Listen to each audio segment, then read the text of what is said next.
hello. I want to welcome you to Table Talk. As you can see, I'm in a different place tonight. And so we're going to be having some amazing guests on Table Talk tonight to talk about race and what's been happening in our community and what's the church where we have tons of questions. So right now, I want to invite my special guest to join me. You guys can come on. Someone wanted to do the creep dance, and I was like, I don't know, because I don't know how to do that. So I want to have them join in. And welcome you guys here tonight. Thank you for having us. Yes, I've been looking forward to this. Yeah, when Kika and I started talking about it, I was like, get some people together. Let's just have a conversation, because we're seeing a lot of things on social media. We're hearing people talk about it, but I haven't seen people gather and having really focused conversation about race. And so I want to start off just having you guys introduce yourself, tell a little bit about you, and then we'll get started with these great questions. So I'm going to start on the end there. Awesome. My name is Heather Heck. I serve as a full-time campus minister at Tennessee State University. I'm the single mom of a great little boy named Jonah. He asked for a shout out. So shout out to Jonah tonight. So excited to be here and talk about what's just really been relevant on our campus over the last few years. And tell me about the work that you're doing on the campus. Sure. I'm a full-time campus minister. So what we do is we build relationships with college students, share the gospel, help them grow closer in relationship with one another, and then with God ultimately. Great.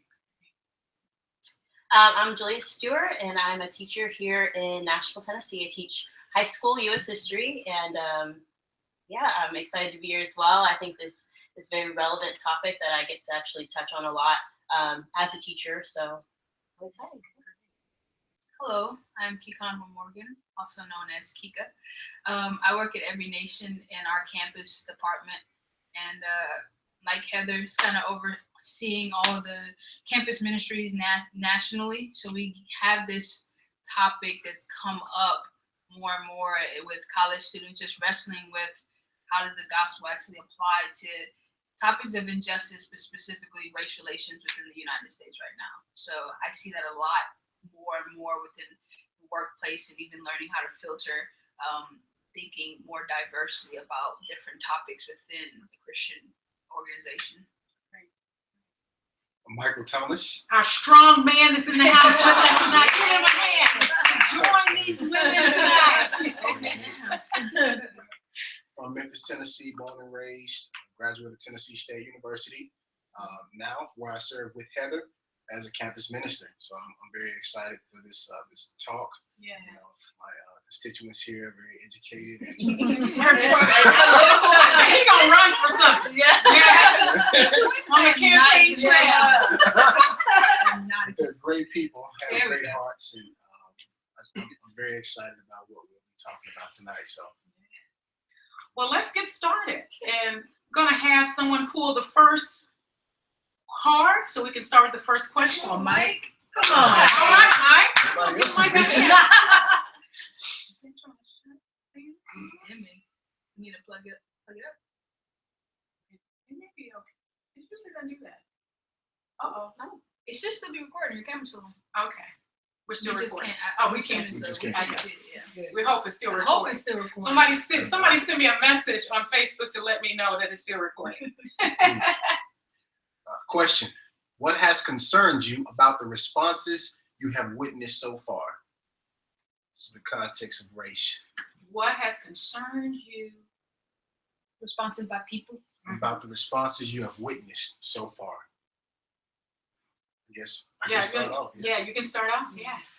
Well, what concerns me mostly is the lack of wanting to understand, the lack of empathy that accompanies a lot of responses. A lot of people just really say, well, here's what I think, and I'll listen to somebody else if they're willing to listen to me, but not necessarily doing the background work, and trying to understand every situation with full context. I think, it's so easy to say, well, let's look at this situation by itself. Let's consider all quote unquote, the facts of this case or this situation, but there's still so much behind each and every case when we look at the systems and we look at legislations and all these different things that create an environment for these situations to even happen consistently. And people, when people don't want to kind of do their homework, don't want to face their hard truth sometimes, they don't have the requisite compassion and empathy needed to really address these situations and be able to understand why people are hurting so much and why people have so much outrage about what's going on. I think for me, on the other spectrum, it's people of color being so emotionally charged that they don't give space to be the place of education for those around them that are ignorant, whether they choose to be ignorant or they just are so afraid they don't know how to engage in conversation. I think it's one thing to require something from someone. It's another thing to require something from someone and be willing to help them get there. And there's space for all the emotions that come with this issue and what it means to a person of color. But I can't allow that keep me or feel justified in not also being that vessel for education for those people that I'm saying, hey, you need to know about this. Yes. So I think for me, it's been kind of disheartening to see, there not being open line of communication on both ends of one end, those not of color just kind of being comfortable with their lack of knowledge, and the other end, people of color being not willing to throw in the whole, well, it's been going on, you should know kind of excuse. And it's just like, well, if you're requiring them to know, then you also have to require from yourself a place of educating them, no matter how frustrating it may be. So I think from the white perspective, what has concerned me the most in the white community is just a lack of response. It's just been a lot of silence, as far as just out of sight, out of mind. There's a great scene from Hotel Rwanda where the people are watching the news and they see all the genocide that's happening over the breakfast table. And they look up and they say, oh, that's terrible. But then they continue to go about their business and eat their breakfast. And I think that that's what has concerned me the most, is just really a lack of empathy or concern, really a lack of response, because it does not directly affect most of white America. And I want to stay there for a minute. Why do you think there's a lack of response? What are you sensing why they're not responding? I think I've seen two issues. One is just fear of saying the wrong thing.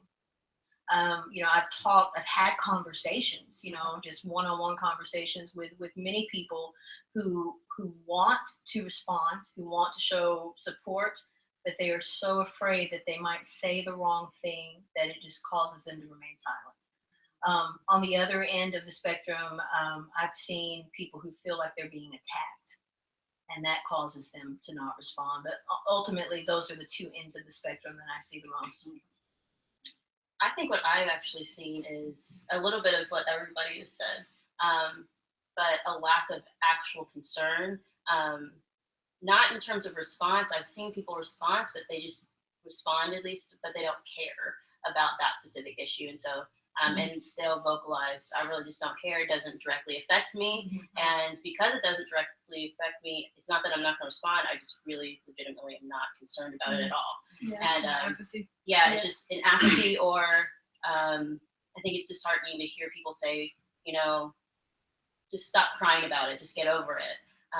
And I've heard that and that response, and that's I think it comes from a place of a lack of empathy, not actually caring what other people are going through. And so that's probably the most concerning thing for me. And what I've seen is a little bit of what all of you guys are saying, but sometimes it is that fear of saying. I have lots of friends from all different kind of races, and have a lot of white friends, and they were like, I don't even know what to say. So I'm choosing not to say anything, so I don't say the wrong thing. But I said, I'd rather you say the wrong thing and we have dialogue about it. Yes. And you don't say it again. Right. But being silent, I don't think we should just stay silent, because it does appear that because it's not affecting you directly, that you don't feel it. Yeah. And so being able to have those conversations, even when you're afraid or you don't know or you're not sure what to say, when we start having dialogue, then that begins at that time where you can learn more and be able to figure out, how do I play a part in this? Exactly. Yeah. Exactly. That's great. Awesome. So you want to go to the next one? So if anybody has any questions they want to send our way, you can inbox me on Facebook, or you can put it in the comments section on my Facebook page at Yolanda Shields. And you check to see if it is uploaded still. Yeah, I went to Facebook and then I went to YouTube and I saw it, but you can't tell if it's live. Showing actually. It's showing, but I don't know if it's the old shot from when we did it. So I'll go back there. So we'll keep going and I'll check. Next question. What do you feel some of the solutions are? Oh, what do you feel some of the solutions to this issue are? And I think for me, the whole reason why I connected with you, Miss Yolanda, about this was because I think we were making this conversation black and white, and it's so much more nuanced than that. Mm-hmm. And so when I see a question like that about basically how can we fix it, one, as a Christian, knowing that it won't be completely eradicated, in our time and on earth, because it's a constant process of getting better and better. And two, because there's so many factors to it that I don't think there's just a clear cut, this is the solution for it. But I would say the first step, which is why I want to have this, is talking. Mm-hmm. I think there's huge power in conversation that a lot of people don't really capitalize on. Mm-hmm. Like just being able to have a safe space, whether it's with a person or an area where you feel like I can go to and bring these ignorances, bring my emotions into this space, knowing that it's going to be received not like harshly. And then I can walk away from the situation more educated, more empathetic, more whatever. I think that is a solution. Having conversations that causes people's hearts to kind of change, even in the slightest way, is a solution. You start trying to tackle big systems, it gets overwhelming. You find yourself not even doing anything at all. You get enough people in a room to say, okay, this is an issue. Let's talk through it. Let's vent. Let's get our frustrations out. And then as Christians, let's move forward with the power of the gospel. And that's huge to me. It is huge. I have a friend, and when everything went down, kind of this summer out in Sterling and all of that, I was in Memphis. He was here, but he talked with another mutual friend who's a black guy. He said, "Listen, I see why people are hurting. Somebody just died, but he couldn't see why it caused more hurt than somebody else dying. Right? Just it's just another death to him." Yes, this is a white guy. Yes, and the phrase that my black friend said that has stuck with me is he just lacked the frame of reference. But when he sat down and he brought it to my black friend's attention and said, "I don't understand," then again we just able to have that dialogue, and really he was really able to have a paradigm shift to understand. Okay, now I understand. I get some background, I get some history, I get some context. Then I know what's going on. And we are Christians, so again, having the gospel there to push us forward in reconciliation was key. And so, to me, I think when you talk about the gospel, and what we're getting at is the heart change of it all. Because we can rally for legislative change and tackle big systems and things, but those things will not penetrate the hearts of men. And so that's where the source is. That's the core of it all. And so if we want to see global change, a national change, then there has to be a move or a solution that gets to the hearts of men, penetrates the hearts of men, and we believe that that's the gospel. And inevitably, you will see system change. Exactly, because with heart change, when you're sitting and looking at policy, because the heart has been changed, we're looking at stuff differently. Yes. That's a real powerful moment, though, that that your white friend had enough wisdom and really enough courage to say, "Hey, I don't understand. Help me understand." And I think that's something that we can all take from this is I saw a lot of things on social media, just everyone's opinion blasted on social media. Those aren't conversations. Right. That's Say that again. those are not conversations. Say it Those to are the not camera. conversations. Yeah. You know, but there's That's something venting. really, that's just venting. There's something really powerful when you sit across from someone. And if you don't understand, take the time to understand. Being quick to listen and slow to speak. I think that's what everyone needs to learn during this time. It's just really understanding. You really have to listen first. Listen well before you should speak. Exactly. And I think we have a hard time listening and really hearing what the person is saying because in our mind we're thinking about what we're going to say. Sure. Like, how do I respond? Sure. Instead of listening, taking it in, and then sharing your thoughts. But and a lot of times we don't even know what they've said because we spend our time trying to figure out, okay, how am I going to respond to this? Yeah. I think it's also important. I mean, having those conversations means that you have to make yourself approachable. You have to That's make right. yourself like Awesome. someone that people feel like I can go and talk to that Yes. person. Yeah. I don't feel like I'm going to be condemned. Yeah. I know that they have various friends of various different backgrounds and groups, and they're not going to judge me, or that I can talk to them, and I've talked to them in the past about other things. And so that's just a constant thing about building a relationship with people. I had one of my friends came up to Nashville over the summer, and Black Lives Matter was doing different marches, and she just was very, very confused, and she taught at a very, very diverse school, but she just hadn't had that conversation. She was just not comfortable having that conversation because she said, I think all lives matter. Why are people offended when you say that? And she was able to have that conversation with me. And she just needed to be educated on, all right, well, what's the difference between Black Lives Matter and All Lives Matter? Why is it so controversial? But she had nobody, I guess, at the time to ask that question to, because people are uncomfortable and they're scared of how people are going to respond. So I was really happy for her to ask me that and to feel comfortable enough, and for us to have a conversation where I wasn't going to get offended on what she had to say, because she just wanted to learn. And I think a lot of people really do want to just be educated, or just want to hear another opinion, but they don't know who to ask. That's awesome. I had a coworker. I love when people come and ask me questions. I love it. So I had a coworker. It was just by chance that we were all in the office. It was myself and it was two of my coworkers. One was white, one was African American. And so we're in the room, and I was talking about this to my African American coworker. And so my white coworker heard us talking about it, and it sparked a conversation. And at the end of the conversation, she said, "I've been wanting to engage you in conversation about this, but I didn't know how." She said, "I have lists of questions." And I was thinking, how many people are like her that are walking around that do have the heart about this issue, that their silence is from a place of, I don't even know where to start, but it's perceived as you are on the side of the oppressor, so to speak.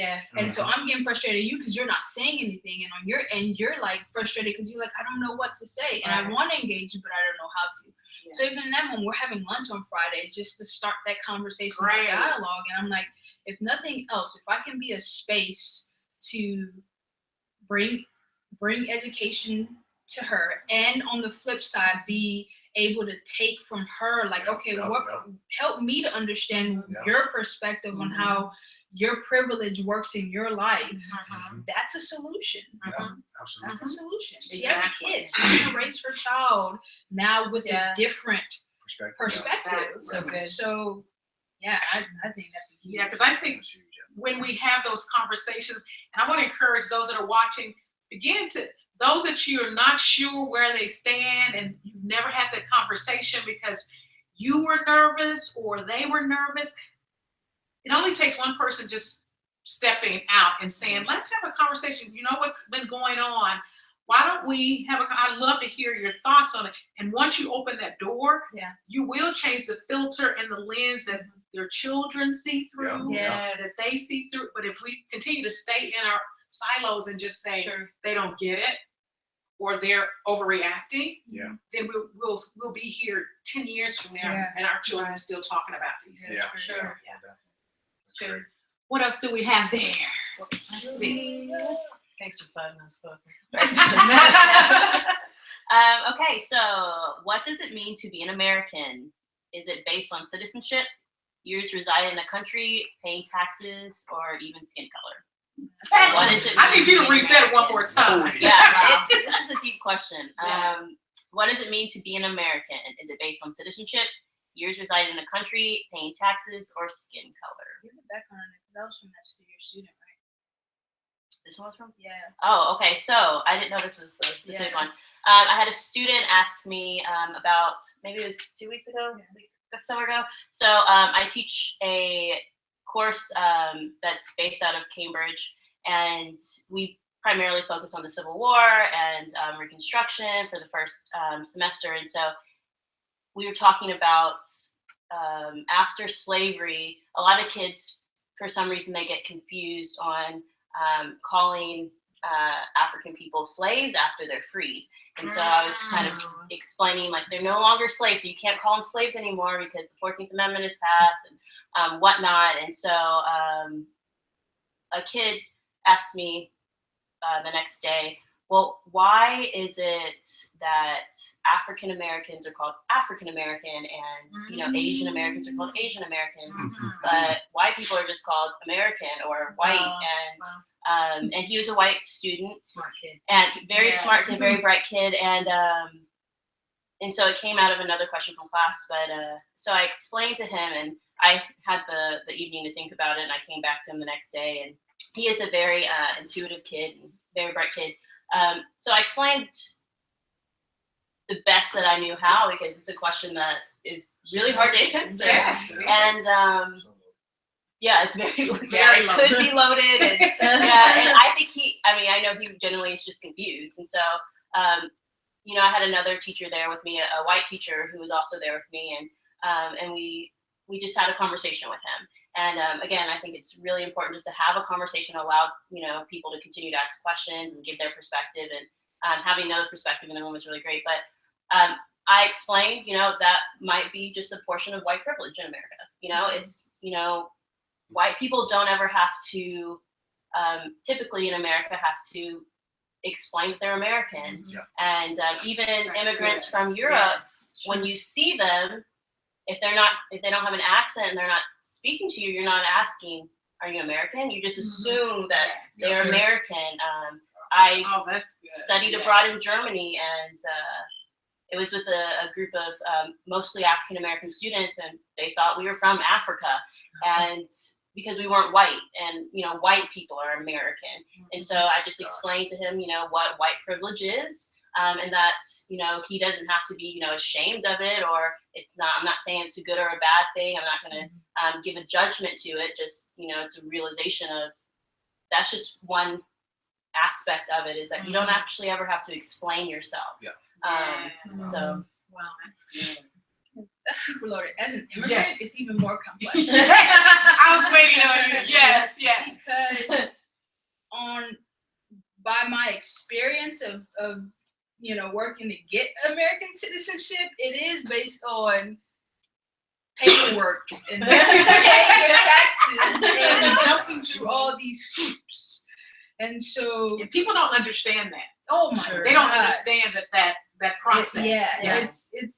It's very draining. And so from that perspective, from an immigrant perspective, just sitting back, it's I have to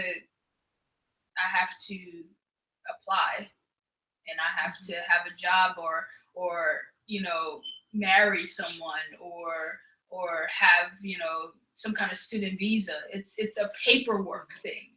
It's the right papers that stamp me and say, yes, you are right to be here. You're a citizen.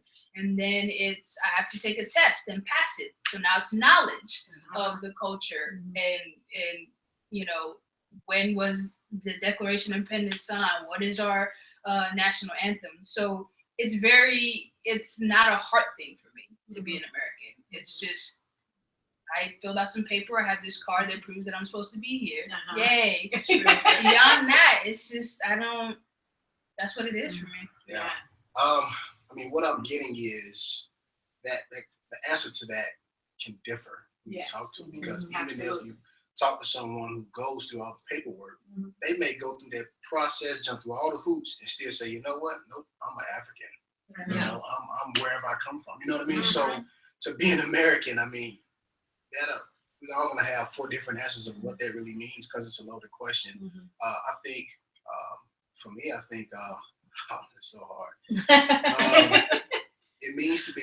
What does it mean to be an American? I think I would have to say, if you, I don't know, officially or unofficially, because there are. I think about. It's loaded. I think about illegal immigrants who have kids here who would be Americans. You know what I mean? But their parents wouldn't be. So it's like, you know, they're officially, unofficially an American, and it's, you know, it's, I think.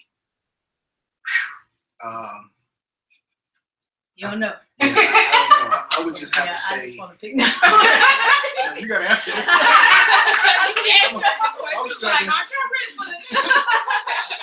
think it needs to be an American. I think that's a subjective answer. You know, I think to try to give it a definition would be so tough. It would exclude and lack so much compassion, like we've talked about, and empathy. It would just be grave to try to bottle that answer, so to speak.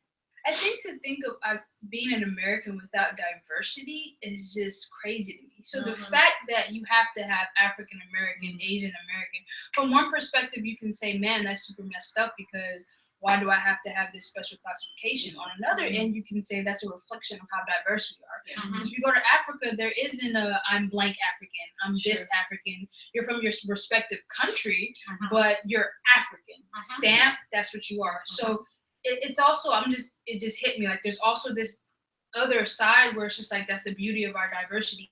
If we fully embrace it, that we are this melting pot of people that look completely different, but they still consider themselves American.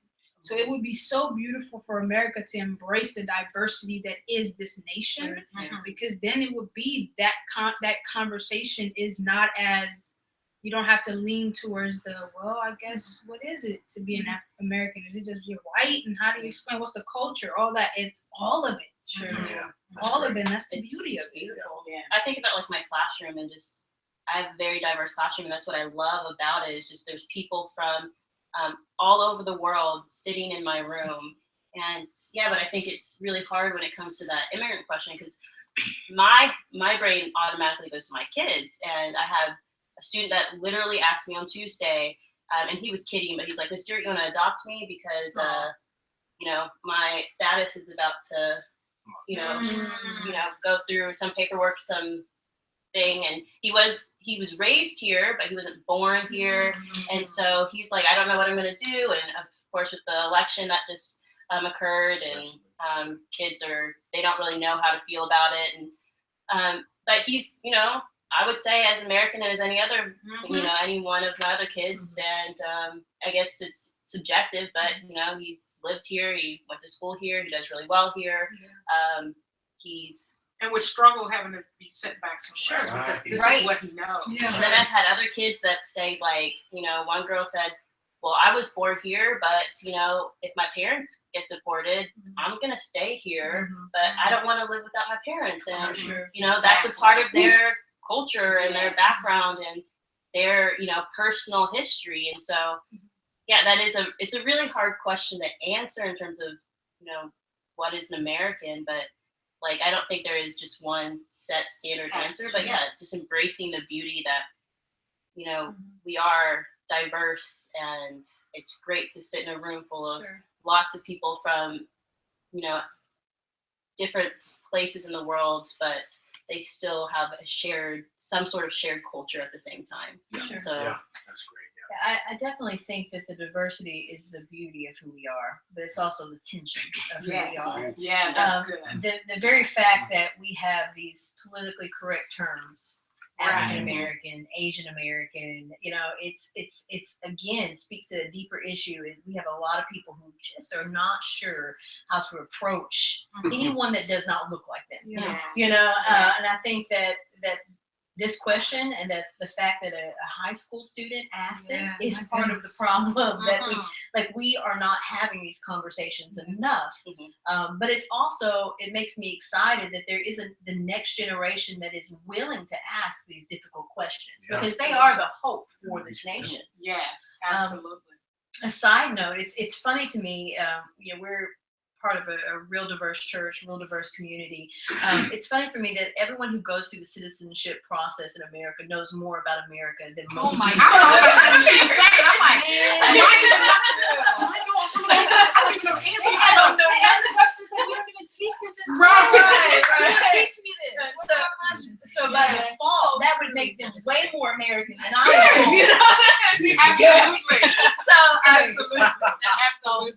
I remember when I was in Nigeria and it was my first trip there, and I arrived in this area, and they were dancing, and I got in there and was dancing with them, and one of the ladies, she was speaking to me in their dialect. She was actually fussing. I didn't know it. She was like, "What took you so long to come home?" And my friend heard her and I'm just grinning like, and my friend's never having she didn't even know they were here. And so she runs over. She's like, "No, she's Black American," and it hit me. And she's like, "It's like, oh, you're Black American. Oh, we thought you were African." I said, "I am." I was like, "I am African American." I said, "No, you're Black American." And so it made me really see. It just hit me like, wow. We are put in. Yeah. I can look like you. Yeah. Sure. When I go to I can look like you, and if I'm from America and you're from Africa, we still see each other as different. Yeah. And so I think we struggle with that globally. We're figuring out who we are and where we fit. Exactly. That was great. That was a good question. He should get an A. Passing. Exempt from this. Yeah, exempt from exam. No comment. Okay, You next. need that exam, huh? This is on They the All right. So next question. What advice would you give to the respective group you represent? Young, Black, male, female, Black, African, mixed, white, woman, raising a Black son, on how to move forward. Wow, that's a lot. Okay, so what advice would you give to your respective group that you represent on how to move forward? Okay. Wow. My biggest advice that I would give white America, I'm going to start with white America, then I'll move into mixed son. My biggest advice would be to embrace authentic relationships with people who don't look like you. You will never fully grow. In fact, you won't fully understand who God is in all his glory until you've learned to embrace relationships, authentic relationships with people who don't look like you. Yeah. Because if we're all made in God's image, but we're only identifying one aspect of that image, then we are really not getting the full glory of who God is, because who God is represented in all of us. That's so great. So applies for Black America. I mean, I know that it's difficult. I know that it is so much easier to stay in your comfort zone with people that look like you, talk like you, same background, you like to eat your food the same kind of way. I get that.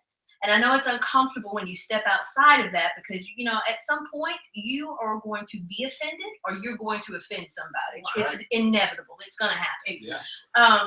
But I am so thankful to God that he stretched me outside of that comfort zone and placed me in relationships. Not, we go to church and sit on the same pew together, but we are in deep, authentic, real relationships with people who don't look like me. I am thankful for that, because it has changed who I am. It's helped launch me into my calling and destiny on my life. And so I think that that's the biggest advice that I could give anyone in America in general, but especially white America. And I kind of carry that same stance when it comes to raising a mixed son. You know, it's to see the beauty of God in people, and to really allow God to stretch him, to figure out not only who he is, but to really figure out who God is through relationships with people. And I think it does take having authentic, real relationships. Because you don't do that rubbing. Sure. If you just sit them at church, say, how you doing? Yes. Sitting on the pew together. Sure. But really doing life outside of that setting. Yeah. That's the only way you can. The only way. Exactly. Yeah. Black brother.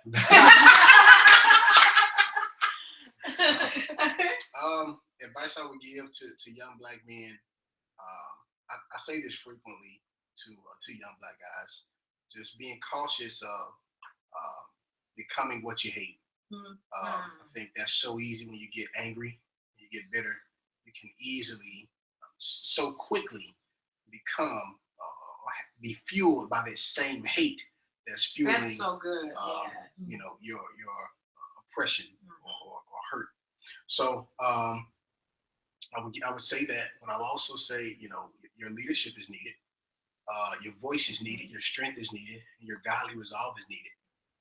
And if we're gonna move forward, then the young Black man has to have a heart change, has to have a mind change, has to embrace who he is in God, know who he is in God, so that he can stand up in this culture, declare his word, move in faith, and again, be ready to educate other people. I think what Heather was saying was just so important, just about being approachable. Or maybe it was Julia, but being approachable. Maybe it was Kika. We're all so wise. Get the quote right. Yeah. Just young Black guys being approachable, because there is this image about young Black men and how they're portrayed in media sometimes. We won't get into all that, but making sure that you have a demeanor where people can come up to you and ask you tough questions, so that again we can be a part of the solution, creating that dialogue to help people have paradigm shifts, so that we can move forward as a community.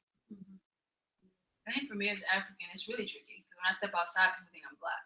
So for me, one of the things that I had to realize was that the narrative of Black people in America is not my narrative. Part of my family was, brought over here with the slave trade, but they got returned back. So I traced my roots all the way down deep in Nigeria. I had to kind of realize that I was carrying a flag that wasn't my own to carry. And so I had to kind of shift my approach and how I approach the conversation and not feel like this story is something that I grasp onto because it's not my truth. So I would just say to, Africans that either have grown up in America, spent some time here in America, is understanding that you have a voice in this conversation and be true and authentic to that. Whether it's, I'm very passionate and empathetic towards it, but balancing out that I don't know what it's like to grow up in the hood. I've not had an overabundance of experiences of being racially profiled. And yes, when I'm in public, I look like I'm something, but that I can't, it's okay to be Black, viewed as Black, without feeling like you have to take ownership of this story and now champion this cause from a place that's not authentically who you are. So being able to balance out your own African history and heritage and be proud of it while still saying, I'm going to lock arms with, my Black and African American brothers and sisters and say, this isn't just, I'm going to stand with you, but I'm standing with you from a different place. And not being just feeling like you have to be down for the cause when you're not fully down. So I'm passionate about it, but I had to check myself and be like, girl, you African. Like, your ancestors weren't slaves in the context of those people around you. So that's been tough, but I would just say, just be true to who you are, be authentic in it, and know you can still fight the fight while being true to who you are. Yeah, I think my perspective is it's complex as well. It's not legitimately black and white. And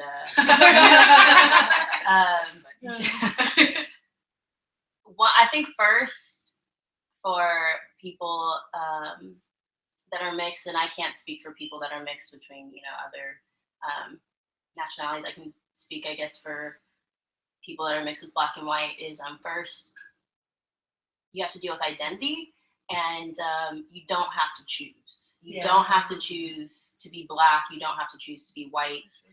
You don't have to be ashamed of one part of your family versus another based on race. And I think a lot of my life I struggled with that because society, when I go out into the world, they see me as Black, Julie's Black. But, my mother is white, and I have a great relationship with my mother. And so I shouldn't feel like I have to pick a side. So I think that would be the first thing I would say is you don't have to choose, and you don't have to, pretend like you're something that you're not, or, when people, I think a lot of times with mixed people is people want them to choose because it's not comfortable for a lot of people to see you as something like multiple, I guess. And even though we're all, we have various backgrounds, we all have, very complex identities, but people want you to choose. And so, I've been asked, like, are you Black? Are you white? Like, what do you identify with? You literally have to bubble it down a lot of times. And so, so just embracing that, and then, understanding that context for yourself, and understanding how people are going to view you in a certain way. And I think once you are confident in your identity, then when people view you in a certain way, you're going to be able to respond in the best way that you can for yourself. And then, I think fighting for injustice, regardless of the form, regardless of, what race you are, is important. So I think not having to choose and then choosing to stand up for, I choose to stand up for, Black people. I choose to stand up for anybody who's struggling in any society with injustice, and not feeling like ashamed because I have a white side of my family, or that, maybe I shouldn't speak as loud as people that are full Black. And I still have a voice, and my voice matters. So Yeah, that's good. That's good. What else do we have? This has been great. Yeah. Great table talk. What have you learned about your own prejudices in this season? Wow. Wow. What have you learned about your own prejudices in this season? Well. You cross your own. Well, I had to learn that I wasn't reconciled with white people in this season. I learned that I was reconciled with my white friend, my white sister, my white brother, but when I went out into the grocery store, or I was at the gas station, That's good. I still felt that heat, that feeling in my stomach. And so I learned that, I had to deal with the entire wound, the entire seed that had been planted. I had to deal with the fruit and the root. You know what I mean? And Fruit and the root. Yes. Yes.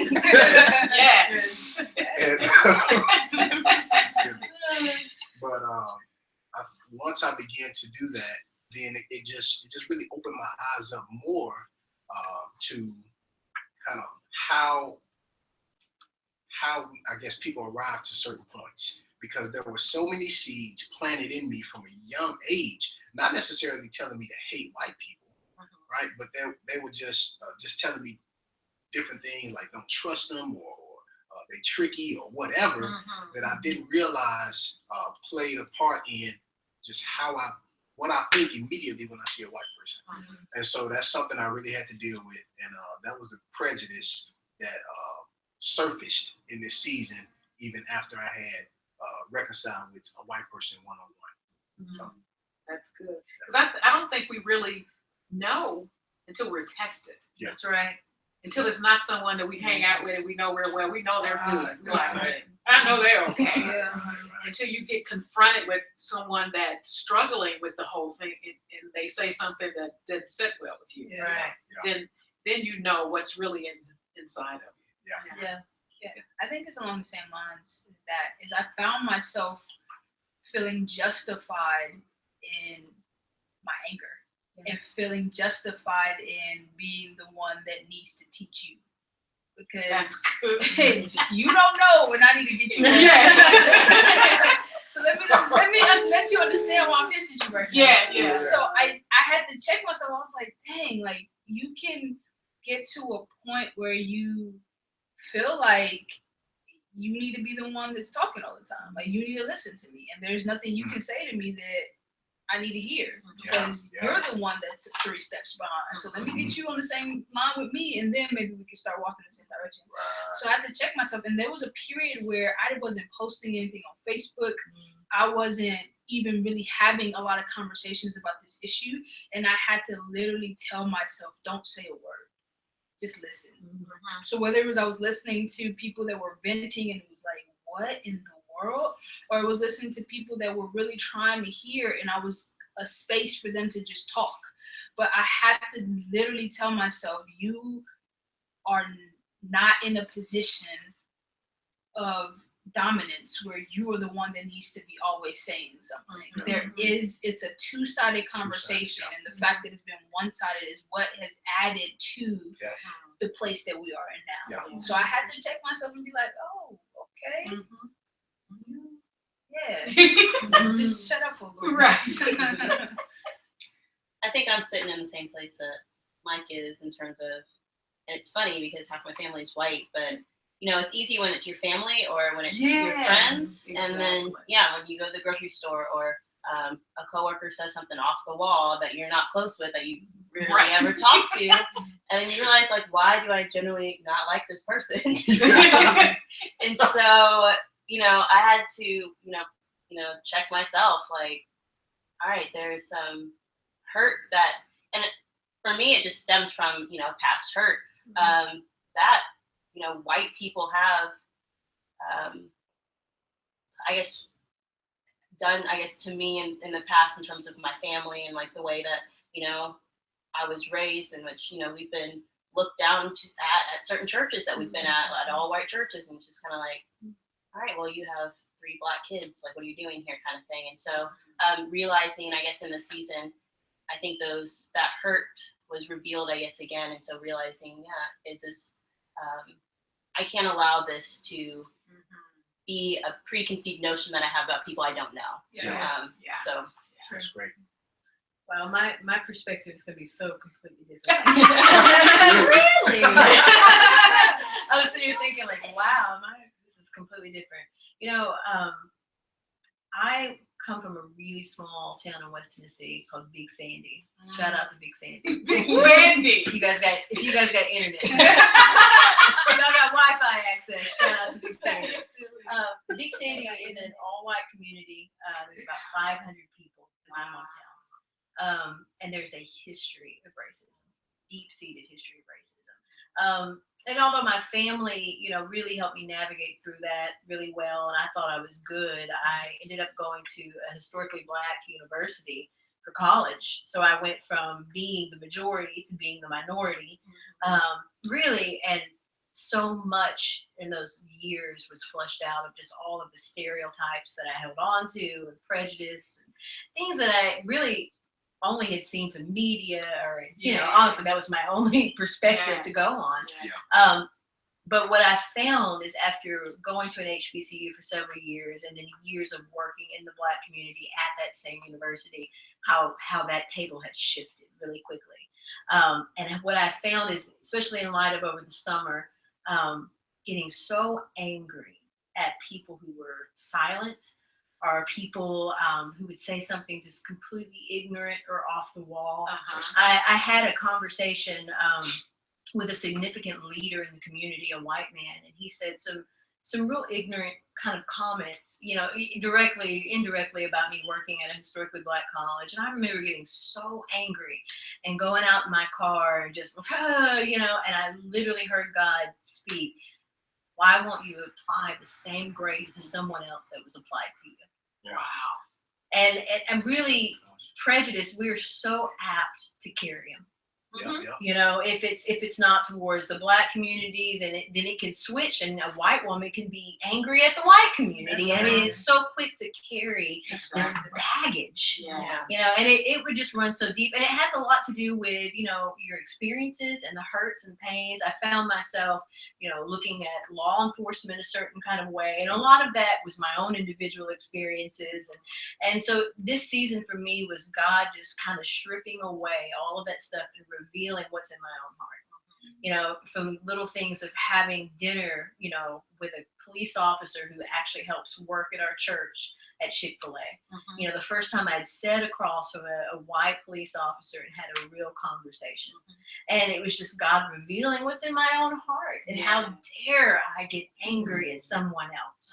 You know, what I've always found is anytime I bring any offense to God, he always puts a mirror up and he's like, okay, now let's talk about what's in your heart. And how quickly, you know, we're able to pick up that baggage.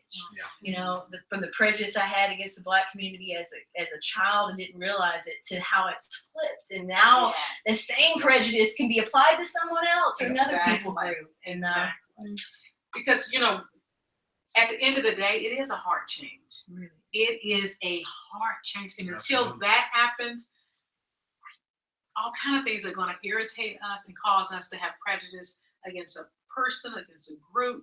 And so we have to really begin to work on that heart change. And as we continue this conversation, this is why this is so needed. We're almost out of time. And so we almost have gone an hour. And so what I want us to do now is each one is still. I'm sorry, I want to say one last thing on that topic. Absolutely. I'm going to let you do that. And what I'm going to do after she finishes her comment, the questions that we have left, I want us to ask, but I want people to have a burning response to it, to respond so that we all have to respond, and then we can wrap up. Go ahead. Yeah, I'm sorry. That's okay.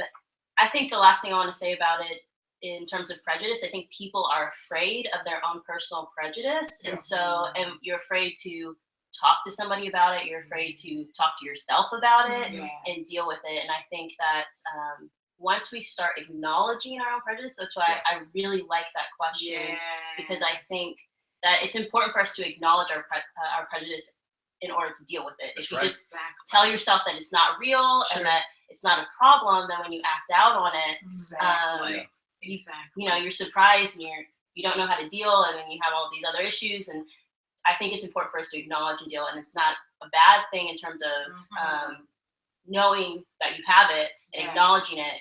Then you just have to do something and deal with it. Absolutely. Yeah, that's good. Absolutely. Oh, so long. Was that your question? Well, mine is I think it's kind of similar. Time. How have you had to check your heart in the midst of this time? So we really have who had another question? Mine is, what has been your biggest hurt or disappointment in the church? In how the church has responded to this issue. So what has been your biggest hurt or disappointment in how the church has responded to this issue? mine says, at what point can someone confidently say he or she is racially reconciled? And the one that I have is, what are you hearing from youth and teens? And I want us to address this one. Okay. So let's start with the church. Okay. Wow. We're all have some burnings Yes. about Yes. that. So we will all burn on that. Who's starting? Who's going first? I'll go ahead. Yeah. Brother Mike. My biggest disappointment, my biggest hurt, is that in all of this, the church has not become a safe place. Right. It has remained a place where people can find comfort in how they feel, find comfort in their prejudices. I think, I've heard and I've watched videos of Black pastors and white pastors spewing things that don't convey the truth of the gospel. Yeah. And I'm grateful because I'm in a diverse church, so I get a greater context, right? And I'm challenged always to apply the gospel of racial reconciliation, but to see the church as a whole not really I almost lost my train of thought. But to see the church, what was I saying? Not be a safe place. Not be a safe place. Yeah. My mind went like Yeah. to see the church not be a safe place where people are still scared to talk about it, right? And people holding on to their prejudices. That has made me so angry because I see it's the very reason the next generation is leaving the church. Yeah. And that's been my biggest disappointment, that the church hasn't acknowledged that, you know what, we need to reach this next generation. And if we're going to do that, then we have to start addressing issues like this, and talking about it, and making sure the church is the first place they want to go to talk about it. Yeah. So that's my passionate. yeah. So yeah, that's been my biggest disappointment. Well, I'll preface this by saying the church is beautiful. It's the bride of Christ. It's not any critique. I think I can speak on behalf of everyone. It's not a we hate the church or anything. Exactly. But it's a call to be who we're supposed to be. That's right. And so for me, I think the biggest thing in the lack of response is, or how it's responded is, we've not made this issue a gospel issue. Right. It's somehow we forget that the gospel applies to every aspect of life, including injustices. Yeah. There are scripture. I mean, Jesus was passionate Yeah. about injustices. God was passionate, is passionate about issues of injustice. We see it from the Old Testament all the way to the New. Yes. And so I think it's Christians not going to their word, seeing what the word has to say about injustices, and then doing it. Like, we are supposed to carry the burdens of other people. We are supposed to fight for justice. We are supposed to fight for truth applied in situations. And so seeing the church drop the ball in their responsibility to respond from a place of love, of compassion, of ferocious fight for justice is frustrating. Yeah. Because we won't get that anywhere else. Nope. We're not get that from the world and lawmakers or celebrities. We're looking in the wrong place. The church is the one that's supposed to shine the light and say, this is how it should be. And we've dropped the ball on that. And at the very basis of it, of just responding from a place of empathy, like just carrying the burdens of someone else. You may not understand it, but just being able to stop and say, okay, you're really worked up about this, and I have no idea why you're worked up about this, but I love you enough as your brother or sister in Christ to stop, listen, and deal with my heart where it's concerned, instead of portraying my own opinions and perspectives on you. Like, I don't, my response shouldn't be, this is how you should feel, or get over it, or, well, you know, the word says that it. No, okay, yes, the word does say that, but there's this realness of the totality of, even within the emotions of, okay, let me sit down long enough to say, how does the gospel apply to this situation in a very real way? It deals with your heart and your mind. That, for me, is kind of sad to see that we're not even holding up the lantern of truth as far as this is concerned. I would like to even tie in that question to this question. I mean, how are the youth? What are they saying about this stuff? My biggest complaint that I hear from college students is this question. It's church hurt and disappointment from a lack of response. I love the church. I mean church, the big C church. Jesus's bride that he's coming back for. He loves the church, but the church isn't just a place we meet. The church is a body of people who are carrying the light and the truth and the answer of the gospel, and it does address every issue. And what I'm hearing from the next generation is that the church is just being silent about it completely. And so here we have a generation of students who are tired of the same old song and dance. Let's just pray. We'll just pray about it. It'll all be okay. They're tired. They're tired of praying because nothing has changed. And what they want to see is the church at the forefront of change, not just some cliff note in the back. And that is the biggest complaint that I hear is, does the church not care about us? If we are the hope for the nation, if we are, the next generation of world changers, why doesn't the church talk about anything that is relevant to us? That's right. And injustice is relevant to this generation, and that crosses every cultural barrier. All young people are talking about these issues, and the church has to as well. It's almost like the church is playing it safe, like they're trying to be politically correct. There's no space for that. Yeah. Like I don't know in scripture where Jesus was trying to be politically correct. Yeah. He was flipping tables and calling people out. Right. Exactly. Rooted in the truth, it should produce passion and action, and it's not a thing of, well, let me kind of tiptoe. No, the truth is the truth. It cuts and it hurts. But it's the truth. Yeah. And the truth is what changes the hearts, not the delivery of it. And I think that when you said the church is playing it safe, my mind went through, a historical context of how people have used scripture in order to support and justify actions of injustice. And the fact that the church maintains silent right now is hurtful, because people want to know how people can use scripture. I'm thinking about the lost, the people that want or don't know anything about the Bible, don't know anything about Jesus, or how they can, how are we going to reach them if we're not having these conversations?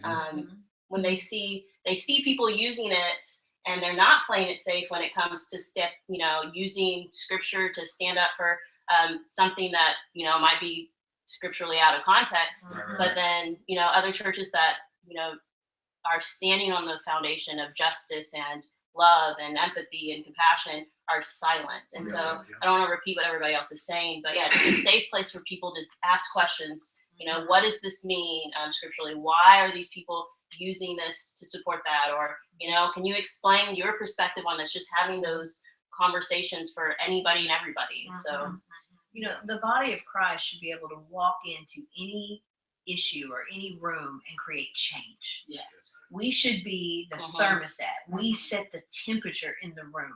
And so if the church would address this issue, if they would be on the forefront, we would see real change, because that's just the power of God moving in his people. And I think one of the things that I believe is missing is that a lot of times the church hasn't been trained and equipped to see how justice and faith kind of go together. Sure. And I think when they don't understand that, they are silent. And so I think we have to start beginning to have those conversations about what does the word say about this justice issue? How do we equip the next generation to walk in justice and faith? Yes, we're going to pray, but after we have prayed, what is the next thing that we need to do? What is those action steps after we have prayed? Because when you pray, you get direction. So if I pray and I get direction, but I don't have this body kind of walking with me and helping me kind of pave the way and figure out what's next and where to go, then we're stuck and not continue to have this. So I think it's really about beginning to have those conversations, and the church be on the forefront of having those conversations and not waiting for someone else to do it, or someone else to give some guidance that's off. And people like, well, nobody told me, but this group over here told me to do something, so I'm going to, because everybody's not called to hold a sign.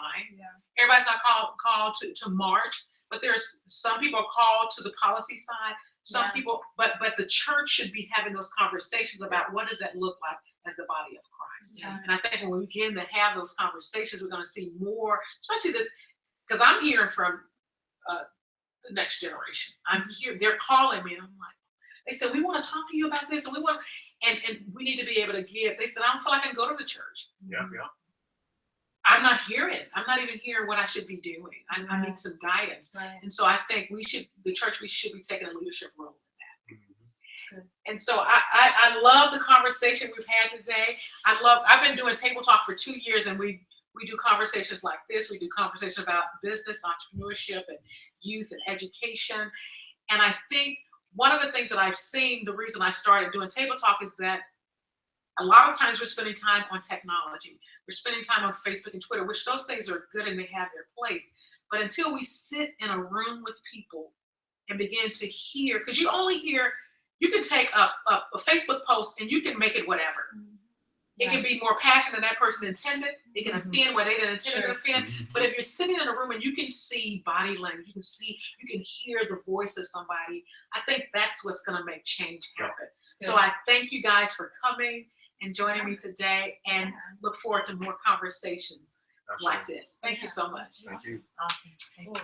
And that is Table Talk. I will see you next time. Actually, next week, I have a table talk coming up with a designer that's going to talk to us about what is next for next year for colors and decorating your home. So if you're looking for ways to bring some color to your home, or you even need her to come in and help you, Don Toddy will be with me next week to have that conversation. So until then, we'll talk to you soon. Have a great night. And so we're walking towards you and we're going to cut it off.